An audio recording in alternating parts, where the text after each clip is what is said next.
আমাদের বোধহয় পরিচিত হওয়াটাই ছিল মস্ত বড় ভুল। অপরিচিত হয়েই না হয় রয়ে যেতাম এ জন্মে। নাই বা চিনতাম তোমায়, নাই বা জানা হতো তোমায় সব স্বরবর্ণের মতো করে ধরে ধরে।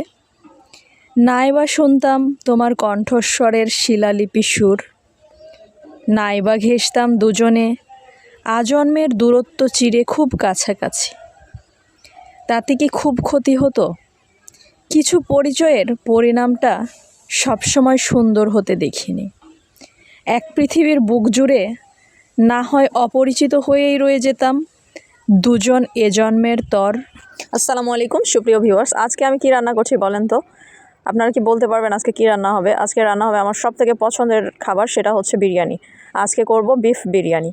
তো আজকে একটু ভিন্ন রকমভাবে রান্নার চেষ্টা করছি। নর্মালি এভাবে আমি বিরিয়ানি রান্না করি না।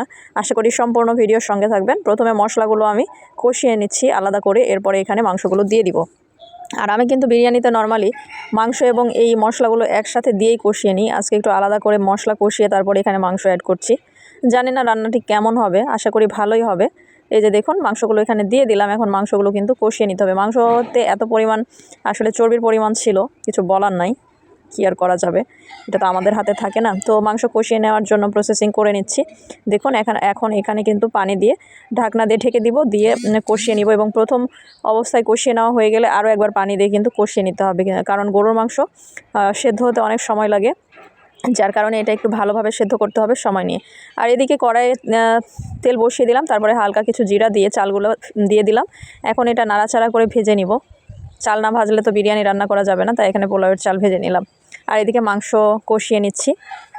তো আপনারা আসলে সবাই কিন্তু জানেন বিরিয়ানি বাঙালির একটি আবেগের নাম। আমার অন্তত একটি আবেগের নাম বিরিয়ানি। আমি অনেক পছন্দ করি আর রান্না করতেও খুব ভালো লাগে, যার কারণে আজকে আম্মু বললো যে বিরিয়ানি করতে, তো বিরিয়ানি করছি। আশা করি সকলের ভালো লাগবে।